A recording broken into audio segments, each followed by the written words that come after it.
muito bom dia. Segunda-feira, dia 26 de outubro. Veja agora os destaques dessa edição da BMC News.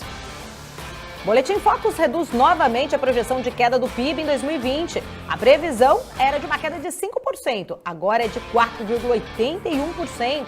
Com taxa de juros baixos, o mercado imobiliário cresce durante onda de coronavírus. E veja também. Cerca de 60% dos consumidores estão adiando as compras por causa da pandemia. Estados Unidos registram os 2 dias com mais infectados por Covid-19. Mesmo assim, Trump diz que não terá novo lockdown no país. Na Europa, a segunda onda de Covid-19 se agrava e ao menos 3 países ampliam restrições. Tudo isso e muito mais agora na BMC News.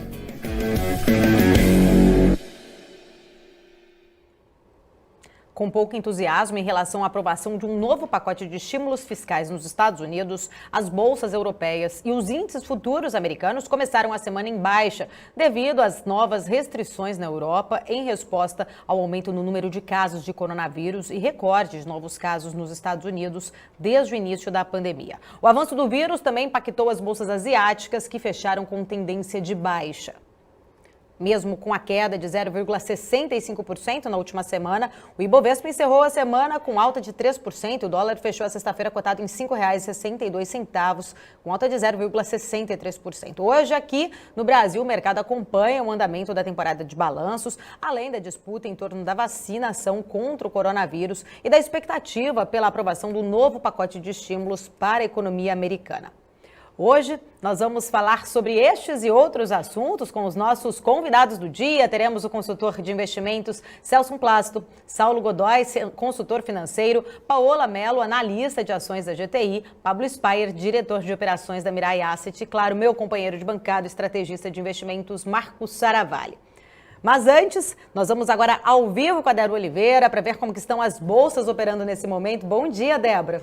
Bom dia, Paula. Bom dia para todos vocês que estão nos acompanhando nessa manhã de segunda-feira. Olha, Paula, os índices futuros continuam operando em baixa nessa última semana antes das eleições americanas. A gente tem Dow Jones Futuro operando agora em queda de 1,10%. A S&P 500 Futuro também cai cerca de 1%. Nasdaq, a Bolsa da Tecnologia por lá, também está caindo agora 0,9%. O Ibovespa Futuro também está seguindo essa tendência de queda lá de fora, está caindo nesse momento agora 0,66%. E aí a gente tem o dólar nesse momento em alta de 0,79%, cotado a 5,66. E lá fora, na Europa, a gente tem também o mesmo movimento de queda com todos esses casos de coronavírus. A gente vai falar muito mais sobre isso ainda hoje por aqui. DAX na Alemanha está caindo bastante agora, 2,86%. Lá a gente tem CAC na França caindo 1,21%, FTSE no Reino Unido cai 0,44%. Paulo, é bastante. Bastante. Obrigada, Débora. Você volta a qualquer momento atualizando o mercado para a gente. Vamos agora dar uma olhada como fecharam as bolsas asiáticas. A gente tem aqui já no telão, olha só, a Nikkei fechou no patamar negativo, praticamente empatado ali, mas no patamar negativo em 0,09%. Xangai na China também fechou em queda de 0,82%. E Hong Kong que fechou no patamar positivo em 0,54%. Vamos dar uma olhada agora no petróleo. A gente tem WTI caindo bastante, olha só, 2,46%, comercializado na casa dos $38 o barril, e o petróleo Brent caindo 2,14%, sendo comercializado a $41 o barril. E piorou as previsões para a inflação e para a cotação do dólar para o final deste ano. De acordo com o Boletim Focus semanal do Banco Central, agora o mercado prevê que o índice de preços amplo ao consumidor amplo, o IPCA, termine 2020 a 2,99%. E o dólar fecha o ano cotado a R$ 5,40. A estimativa de queda para o PIB em 2020 teve uma melhora. Na semana passada, a queda prevista era de 5% e agora é de 4,81%. Já a expectativa para a taxa básica de juros, a Selic, foi mantida. E apesar da alta, a projeção dos economistas para a inflação deste ano ainda está abaixo do centro da meta do governo para 2020, que é manter o IPCA em 4%, com uma margem ali de tolerância de 1,5 pontos percentuais. E com os juros baixos, o mercado imobiliário cresce na pandemia. Segundo o balanço mensal da Associação Brasileira de Incorporadoras Imobiliárias, houve um aumento de 58% nas vendas de novas unidades habitacionais em julho, em comparação ao mesmo mês do ano passado. Ao todo, foram comercializados mais de 13 mil unidades no país. Esse foi o melhor resultado mensal do indicador desde maio de 2014. Segundo especialistas, vários fatores influenciaram o crescimento do setor, como a baixa da taxa de juros do crédito habitacional e a própria pandemia da Covid-19, que alterou hábitos e necessidades de parte da população. 58% dos consumidores adiaram as compras de bens e serviços durante a pandemia.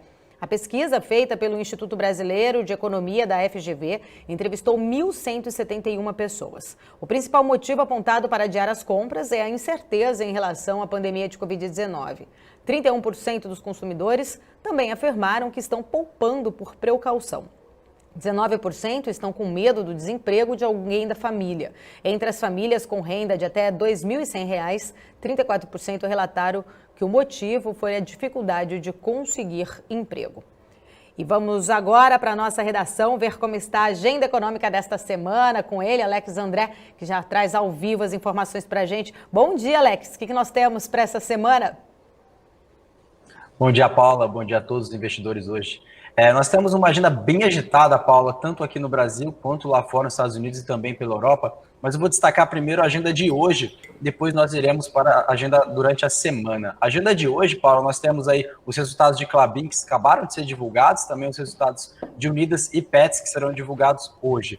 Também teremos a estreia da B3, né, a estreia das negociações da Trackfield e também os dados de vendas de casas novas nos Estados Unidos e a balança comercial aqui no Brasil.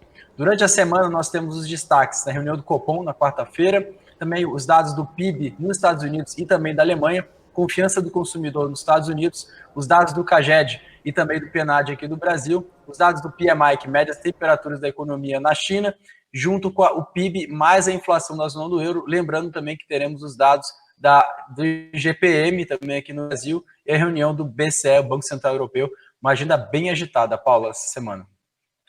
Legal, Alex. E o que você trouxe de destaque para a gente hoje? Quais são as notícias das capas que mais chamaram sua atenção?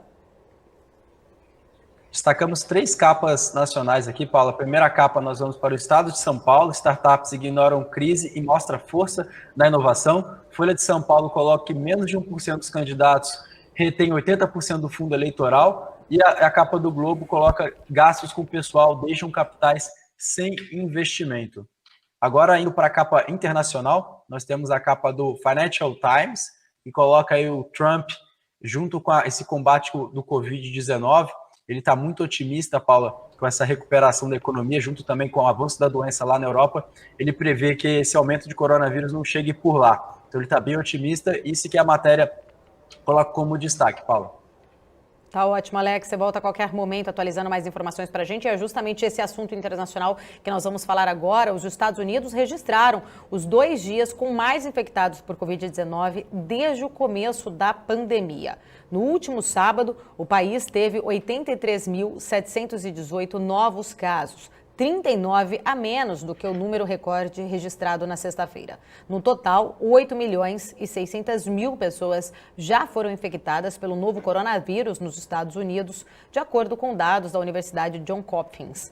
Já são mais de 224 mil mortos. O presidente Donald Trump disse neste domingo, durante um comício, que seu governo será vigilante em relação à pandemia de Covid-19, mas que não pretende impor um novo lockdown no país. Segundo Trump, a medida interromperia a maior recuperação da economia dos Estados Unidos nos últimos tempos. Trump lembrou ainda que o lockdown leva ao uso de drogas, alcoolismo, suicídios e afirmou que as medidas adotadas sob a sua gestão para conter o avanço do coronavírus no país, abre aspas, salvaram 2 milhões de vidas, fecha aspas.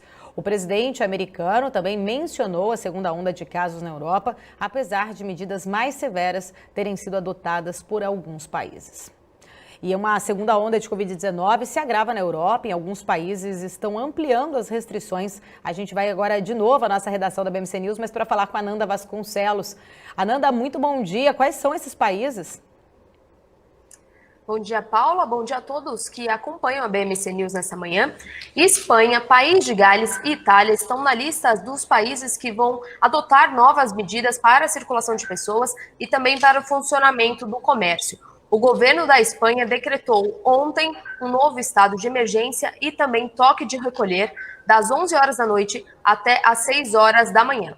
Na Itália, bares e restaurantes serão obrigados a fechar as portas às 6 horas da tarde e não poderão ter mais de 4 pessoas por mesa dentro dos estabelecimentos. Ontem, o País de Gales entrou no 3º dia de lockdown. No país, os hospitais já estão lotados de pessoas infectadas com a Covid-19. Além de bares e restaurantes, todo o comércio não essencial está proibido de funcionar. Paula.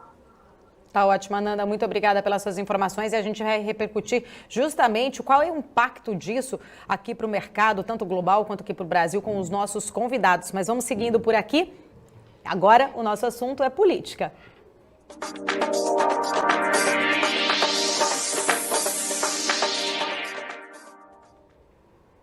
O ministro Paulo Guedes afirmou a interlocutores que a privatização da Eletrobras já está acertada no Senado Federal. De acordo com o ministro da Economia, falta apenas um acordo com a Câmara dos Deputados. As privatizações são uma das principais bandeiras levantadas por Bolsonaro e Guedes. Apesar disso, o governo federal encaminhou apenas um projeto para a venda de uma empresa estatal ao Congresso até agora, que é a venda da Eletrobras. O texto está paralisado na Câmara dos Deputados desde novembro de 2019. As informações foram divulgadas na coluna do Lauro Jardim, no jornal O Globo.